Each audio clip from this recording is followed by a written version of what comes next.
നമ്മുടെ കേരളത്തിലെ കേരള ലോട്ടറി മാത്രമല്ലേ വിൽക്കാൻ പാടൂ. ഓ പിന്നെ ഈ അമേരിക്ക എന്നൊക്കെ ഇങ്ങനെ ലോട്ടറി അടിക്കാന്ന് പറയുമ്പോ അതിന് ടിക്കറ്റും കാര്യമൊക്കെ എങ്ങനെയാ? എന്റെ അമ്മാവായ അത് ഇവിടെ ജമന്തി ഒരു സാരി മേടിച്ചല്ലോ മറ്റേ ഈ നെറ്റിൽ കൂടെ. ആ സാരി മേടിക്കുമ്പോ അതെ അവള് പറഞ്ഞിട്ടൊന്നുമല്ല, എനിക്കൊരു സാരി വേണമെന്ന് തോന്നി, അപ്പൊ ഞാൻ വാങ്ങിയതാ. തർക്കിക്കണ്ട, സാരി മേടിച്ചപ്പോ അപ്പൊ അമ്മാവ ആ സാരി മേടിക്കുന്ന ആൾക്കാരുടെ നറുക്കെടുക്കും. നറുക്കെടുത്തിട്ട് അതില് ഫസ്റ്റ് വരുന്ന ആളിനാണ് ഈ പൈസ കൊടുക്കണത്. ഭാഗ്യാണ് അമ്മാവ, ഭാഗ്യം. അല്ലെങ്കിൽ നമ്മുടെ കുടുംബത്തിന് നല്ല ഭാഗ്യം. നമ്മുടെ കുടുംബത്തിന്റെ ഭാഗ്യമൊന്നുമല്ല, എന്റെ ഭാഗ്യം. അങ്ങനെയാണെങ്കിൽ നാത്തൂന് അടിക്കുവായിരുന്നല്ലോ ലോട്ടറി. നിന്റെ ഭാഗ്യം എന്ന് പറഞ്ഞാൽ നമ്മുടെ കുടുംബത്തിന് എല്ലാത്തിനും ഉള്ളതാണല്ലോ. അമ്മാവനറിയോ എത്ര പേര് സാരി മേടിക്കണതാ? എന്റെ മൊബൈലിലോട്ടാ മെസ്സേജ് വന്നേ, 50 ലക്ഷം $. എന്ത്? ഡോളറ്. $50 ലക്ഷം. ഈ ഡോളർ എന്ന് പറയുമ്പോ ഇന്ത്യൻ മണി ആയിട്ട് താരതമ്യം ചെയ്യുമ്പോ എത്ര വരും? കൊറേ പൈസ ഉണ്ടാവില്ലേ ഇത്? $1 എന്ന് പറയുമ്പോ 60, 65. 65 ഒന്നല്ല, ചില ദിവസം 70 വരും. അയ്യോ അത് വരും. അത് പിന്നെ നമുക്ക് സൗകര്യം പോലെ മാറിയാ മതി അല്ലേ? ഈ 70 എന്ന് പറയുമ്പോ അപ്പൊ 50 ലക്ഷം × 70 ഏതാണ്ട് ഒരു കോടികൾ അമ്മാവാ. കളിക്കണ കളിയൊന്നുമല്ല. 35 കോടി. കുടുംബത്തിൽ 35 കോടിയൊക്കെ വരുന്ന ആരെങ്കിലും അറിഞ്ഞു? ഞാനിത് ഞാൻ പറയട്ടെ അമ്മാവാ, സെക്രട്ടറിയുടെ നടയിൽ ഞങ്ങൾ ഇടയ്ക്ക് ഒരു ജാഥയ്ക്ക് പോയപ്പോ ഒരുത്തൻ കൈ നോക്കാൻ അവിടെ ഇരിക്കുക താത്തമ്മയൊക്കെ ആയിട്ട്. എന്നോട് പറഞ്ഞു നല്ല ഭാഗ്യമുണ്ട്, ലക്ഷണങ്ങളുണ്ട്, ഒരുപാട് ഭാഗ്യം കടന്നു വരാൻ പോണെന്ന് പറഞ്ഞ് അങ്ങനെ വിളിച്ചു നോക്കിയപ്പോ പറഞ്ഞു വൈകാതെ നിങ്ങളുടെ തറവാട്ടിൽ ഒരു ഭാഗ്യം വന്ന് വരുമെന്ന്. പക്ഷെ അത് ഇത്ര പെട്ടെന്ന് വരുമെന്ന്. അതാണ് ക്ലീറ്റ എന്ന് പറഞ്ഞ രാജയോഗം ഉണ്ടെന്ന് നമുക്ക്. ആർക്ക് രാജയോഗം? എനിക്കാ അമ്മാവ. ഈ കുടുംബത്തിന്റെ ഐശ്വര്യം എന്ന് പറയുന്നത് ആരാ ഇപ്പൊ? ഞാനല്ലേ. പിന്നെ അയ്യേ, എനിക്കിനി ഇവിടെ നിന്ന് ഇരിക്കേണ്ട കാര്യമൊന്നുമില്ല. ഞാനേ വലിയ നിലയിലാ. ഈ കാശ് എങ്ങനെ ഇപ്പൊ നമ്മുടെ കൈ കിട്ടിയത്? അല്ല, അത് നമ്മുടെ അക്കൗണ്ടിലേക്കായിരിക്കും വരുന്നത്. അത് അവര് മാറിയിട്ട് വിളിക്കും. ഇനിയിപ്പോ ചിലപ്പോ ഇവരിനി അമേരിക്ക പോയിട്ട് വരുമെന്ന് അറിയില്ല. ഇനി അമേരിക്കയിലൊക്കെ പോണെങ്കിൽ എന്തായിരിക്കും? എന്തിനാ അമേരിക്കണ്? ഈ ഭൂഗോളം മുഴുവൻ കറങ്ങാനുള്ള പൈസ ഉണ്ടല്ലോ. ഫാമിലി ആയിട്ടൊക്കെ പോവാ.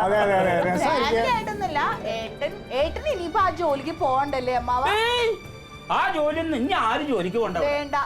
എന്നിട്ട് ഞാനും ഏട്ടനും കൂടി വേൾഡ് ടൂർ പോകും. കണക്കും കാര്യങ്ങളൊക്കെ അമ്മാവനെ ഏൽപ്പിച്ചാൽ അത് ഭംഗിയായിട്ട് നടത്തി തരും. അതിന്റെ കാര്യമൊന്നുമില്ല, ബാക്കി പൈസ മുഴുവൻ അക്കൗണ്ടിലേക്ക് അങ്ങോട്ട് ഇടും. ആ പലിശ കൊണ്ട് ഞങ്ങൾക്ക് ജീവിക്കാലോ. അതും നാത്തിന് വേണമെങ്കിൽ 5-10 ഒക്കെ തരാം ഞാൻ. ക്ലീറ്റന് സ്വന്തമായിട്ടൊരു പാർട്ടി ഉണ്ടാക്കണം.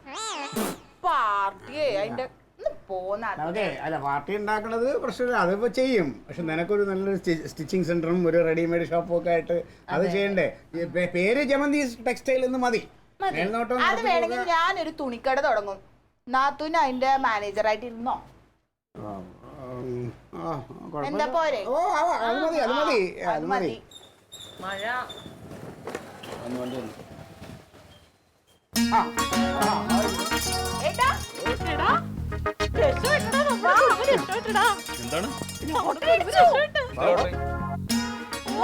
ഞാൻ പറയാം. അവനൊന്ന് അകത്ത് കയറ്റിയിട്ട് തലയിറങ്ങി വീണതാണ്. എന്താ അസുഖം വന്നാൽ ഒരു ആശുപത്രി വേണമെങ്കിലും നമുക്ക് വിലക്ക് ഭാഗ്യം വരണ വഴിയാണ്. നിങ്ങോട്ട് നോക്ക്, ലോട്ടറി അടിച്ചു. നിനക്കോ? $US ആയിട്ടാ? കോടീശ്വരനാ, കോടീശ്വരൻ. 30 കോടി വരുമെന്ന്. 35. ഇതെന്താണ് ഇവര് പറയണത്? എനിക്ക് മനസ്സിലാവണേ. എന്താണ് US ലോട്ടറി എടുക്കാൻ നീ അവിടെ പോയാ? ഞാൻ അന്ന് ഓൺലൈനിൽ സാരി മേടിക്കാന്ന് വന്നപ്പോ എന്തൊരു ബഹളായിരുന്നു. അതിന് ലക്കി ഡ്രോയില് എനിക്കാ കിട്ടിയത്. എടാ, ആ കമ്പനിക്കാര് എന്തോ ലോട്ടൊക്കെ ഇട്ട് അതിനടുത്ത എല്ലാവരുടെ. എന്നിട്ട് സമ്മാനം എന്ന് പറയുന്നത് $. എനിക്ക് മെസ്സേജ് വന്നെന്ന് ഒന്നും പറയുന്ന. ഞാനും കണ്ടു അവളുടെ ഫോണില് മെസ്സേജ്. ഇംഗ്ലീഷിലാണ്, എനിക്ക് കാര്യമായിട്ട് മനസ്സിലായില്ല. പക്ഷെ $. എഴുതിയേക്കണ ഞാൻ കണ്ടു. അത് ഞാൻ വിശ്വസിച്ചില്ല കേട്ടോ. അത് കഴിഞ്ഞ് അവരിങ്ങോട്ട് കോൾ ചെയ്തു.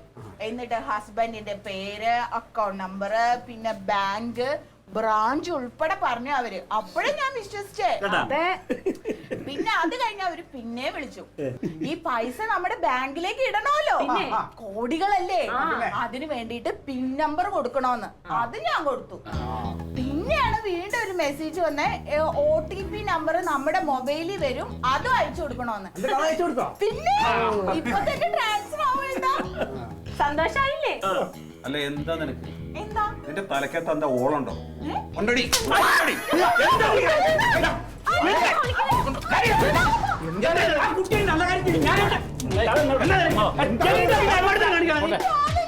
നിനക്ക് പ്രാന്താളിയാ? കുട്ടിയെ പിടിച്ചതല്ലേ? ഓരോരുത്തരും വിളിക്കുമ്പോ ഈ മറ്റേ അക്കൗണ്ട് നമ്പർ മുഴുവൻ പറഞ്ഞു കൊടുക്കാൻ നീ ആരടി? പൈസ കിട്ടാൻ വേണ്ടിട്ടല്ലേ? എന്ത് പൈസന്ന്? അതെ നിങ്ങളുടെ ലോട്ടറി പ്രതി ഞാൻ ഇന്നത്തോടെ തീർക്കും കേട്ടാ. എടി ഓൺലൈനിൽ ഇതുപോലെ ഒരുപാട് തട്ടിപ്പുകൾ നടക്കുന്നുണ്ട്. ഇത് ഏതാ ശരി ഏതാ തെറ്റെന്ന് ആർക്കറിയാം? ആളുകൾ വിളിച്ചിട്ട് ഇതേപോലെ നമ്മുടെ കംപ്ലീറ്റ് ഡീറ്റെയിൽസ് ചോദിക്കുമ്പോ എല്ലാം പറഞ്ഞു കൊടുക്കരുത്. അത് പറഞ്ഞു കൊടുത്തപ്പോ എന്താ ഉണ്ടായേ? നീ മിണ്ടായിരുന്നു എടുത്ത് പറഞ്ഞു കൊടുത്താലേ നമുക്ക് കാശ് കിട്ടൂ. ഇന്ന് എന്റെ അമ്മാവ ഞങ്ങൾക്ക് ശമ്പളം വരുന്ന ദിവസമാണ്. ഞങ്ങൾ രണ്ടുപേരും കൂടെ ATM പൈസ എടുക്കാൻ വേണ്ടി പോയി. അവന്റെ പൈസ ഉണ്ട്, എന്റെ അക്കൗണ്ടിൽ നോക്കുമ്പോ 0 ബാലൻസ്. നിന്റെ അക്കൗണ്ടിലെ പൈസ എന്ത് ചെയ്തു? അതിന് ഇവളെ ഒറ്റ എഴുതിയ കാരണക്കാരി.